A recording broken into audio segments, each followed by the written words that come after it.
نحمده ونصلي على رسوله الكريم أما بعد فأعوذ بالله من الشيطان الرجيم بسم الله الرحمن الرحيم قلنا يا نار كوني بردا وسلاما على إبراهيم صدق اللہ مولانا العظیم۔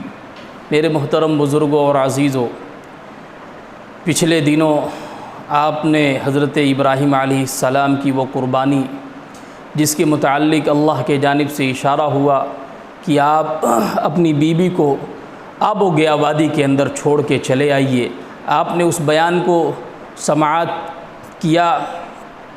آج انشاءاللہ اس سے بھی بڑی آزمائش آپ حضرات کے سامنے واضح کروں گا جو سیدنا ابراہیم علیہ السلام کے متعلق ہے۔ نمرود نے آگ جلوائی اور حکم کیا کہ سیدنا ابراہیم علیہ السلام کو جلتے ہوئے آگ میں ڈال دیا جائے۔ مفسرین فرماتے ہیں کہ اس آگ کی لمبائی جو تھی وہ 1 میل لمبائی تھی اور 1 میل اس آگ کی چوڑائی تھی اور 30 گز کے قریب اس کی اونچائی تھی۔ اتنی لکڑیاں اکٹھی کی گئی اور اس کو جلایا گیا۔ پھر جلانے کے بعد اب نمرود کے ذہن میں یہ بات آئی کہ اب ابراہیم علیہ السلام کو اتنے بڑے آگ میں کیسے ڈالا جائے، بات سمجھ میں نہیں آ رہی تھی۔ تو شیطان مردود آیا، اس نے سمجھایا کہ دیکھو ایک بڑا سا جھولا بناؤ اور جھولے کے اندر حضرت ابراہیم علیہ السلام کو بیٹھاؤ اور پھر اس جھولے کو چھوڑو تو ابراہیم علیہ السلام آگ کے بیچ میں جا کر کے گریں گے۔ چنانچہ نمرود نے ایسا ہی کیا، ایک بڑا سا جھولا بنایا اور پھر اس جھولے میں حضرت ابراہیم علیہ السلام کو بیٹھایا گیا اور پھر جھولے کو چھوڑا گیا تو حضرت ابراہیم علیہ السلام جا کر کے بیچ میں گرے۔ مفسرین فرماتے ہیں ابھی یہ ہوائی میں تھے، ابھی یہ ہوا کے اندر تھے کہ اللہ کے فرشتے حیران و پریشان ہو گئے، بے چین ہو گئے کہ اے میرے اللہ، تیرے خلیل کو اتنے بڑے آگ کے انگارے میں ڈالا جا رہا ہے، اے میرے مالک میں جبرائیل ہوں، آپ مجھے اجازت دیجئے میں جاؤں اور حضرت ابراہیم علیہ السلام پر جو آگ جلائی گئی ہے میں اس آگ کو بجھا کر کے چلاؤں۔ آپ نے ہمیں انبیاء کرام علیہم السلام کی مدد کے لیے مامور کیا ہے، آپ اجازت دیں۔ اللہ رب العزت نے فرمایا اے جبرائیل آپ جائیے، اگر وہ آپ سے مدد طلب کریں تو آپ مدد کیجئے اور اگر ابراہیم آپ سے مدد طلب نہ کریں تو آپ مدد نہ کیجئے۔ ابراہیم جانے اور ابراہیم کا رب جلیل جانے، یہ بندے اور رب کے درمیان کا معاملہ ہے۔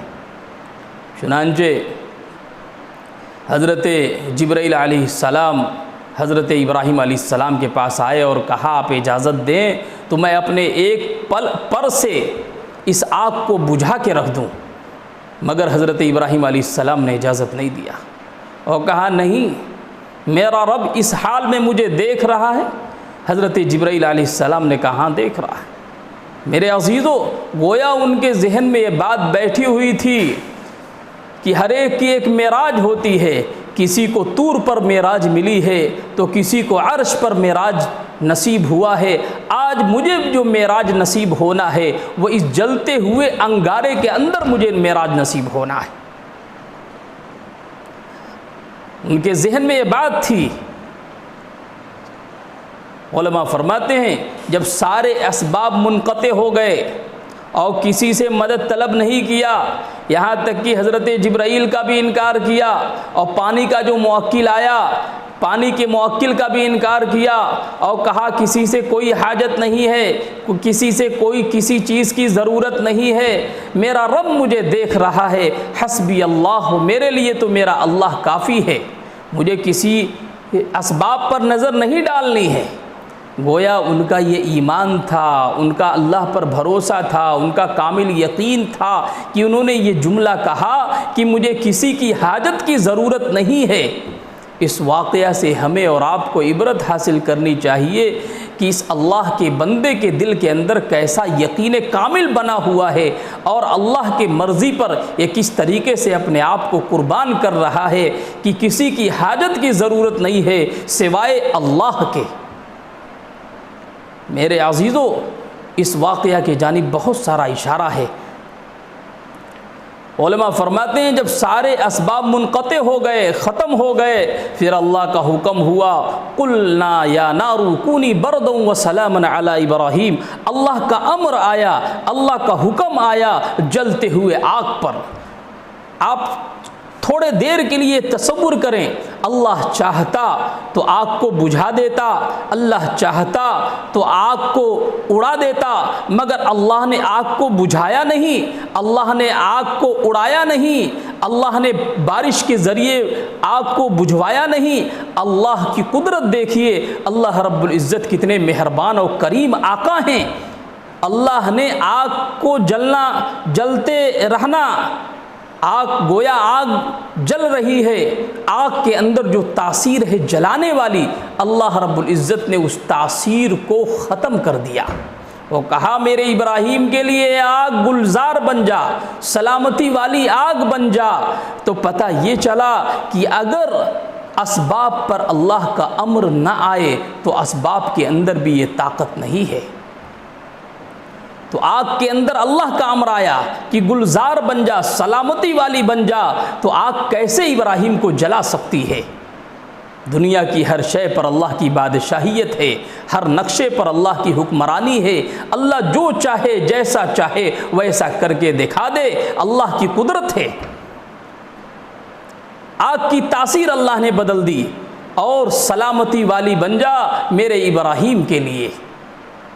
تو جب لوگ اللہ سے محبت کریں گے، اللہ سے عقیدت رکھیں گے، سچی طلب کے ساتھ اللہ کے حکموں پر اپنے آپ کو فدا کریں گے، اپنے وجود کو قربان کریں گے اللہ کی محبت میں، تو اللہ ان کو کبھی بھی ضائع نہیں ہونے دے گا۔ جس طریقے سے سیدہ ہاجرہ نے کہا کہ اگر اللہ کا حکم ہے تو آپ جائیے، اللہ مجھے ضائع نہیں کرے گا۔ ایک عورت کا یقین کامل، نبی کی صحبت یافتہ ہیں اور یقین کامل ہے کہ اگر مجھے اللہ پر، میرا یقین اللہ پر ہے اور اللہ کا حکم ہوا ہے تو آپ ہمیں اس غیر وادی کے اندر چھوڑ کے جا رہے ہیں، مجھے اللہ پر بھروسہ ہے، یقین ہے، وہ انشاءاللہ مجھے ضائع ہونے نہیں دیکھا۔ ایسے ہی حضرت ابراہیم علیہ السلام کے دل میں بھی اللہ کا یقین بنا ہوا ہے، پختہ یقین ہے، اسباب کا یقین نہیں ہے، دنیاوی چیزوں پر یقین نہیں ہے۔ جیسے آج ہمارے اور آپ کے دلوں کے اندر دنیا کا اتنا یقین بیٹھا ہوا ہے کہ سب سے پہلے ہم دنیا کی طرف بھاگتے ہیں، اسباب کے جانب بھاگتے ہیں، مگر یہ وہ ہیں اللہ کے نیک بندے جن لوگوں نے اسباب کے طرف نہیں بھگا بلکہ اسباب کے بنانے والے رب کے جانب اپنے آپ کو پیش کیا۔ یہی حال تھا حضرات صحابہ کرام رضوان اللہ تعالی علیہم اجمعین۔ وہ اسباب کے بنانے والے کے جانب بھاگتے تھے۔ بیماری آئی ہے تو اب بیماری کہاں سے آئی ہے اس کے جانب بھاگنا ہے۔ اس وقت عالمی پیمانے پر وبا جو عام ہوتا ہوا نظر آ رہا ہے، ہر کوئی پریشان حال ہے۔ آپ اندازہ لگائیں، آپ سوچیں کہ پوری دنیا نے گھٹنے ٹیک دیے ہیں۔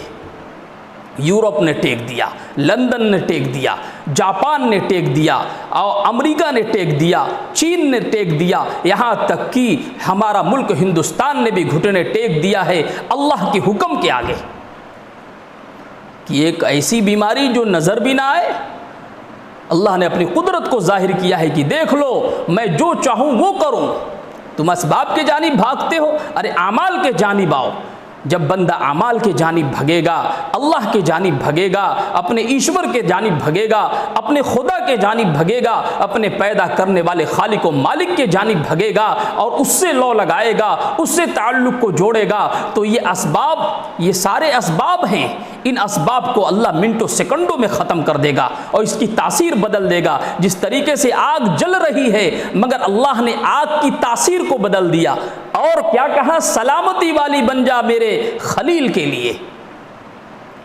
تو میرے عزیزوں اور بزرگوں، آپ اور ہم اس پر تہیہ کریں کہ انشاءاللہ ہم بھی اللہ کے جانب بھگیں گے۔ جب مصیبت آئے گی اللہ کے جانب جائیں گے، پریشانی آئے گی اللہ کے جانب جائیں گے، بیماری آئے گی اللہ کے جانب جائیں گے، کیونکہ میرا وجود ہی اللہ کے لیے ہے۔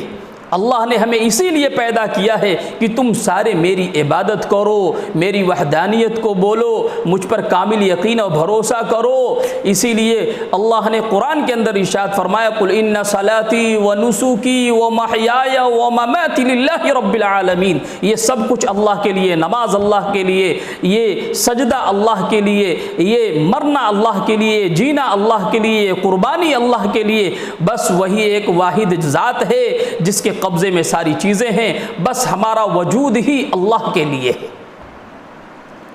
اللہ ہمیں بھی قبول فرمائے اور آپ کو بھی قبول فرمائے۔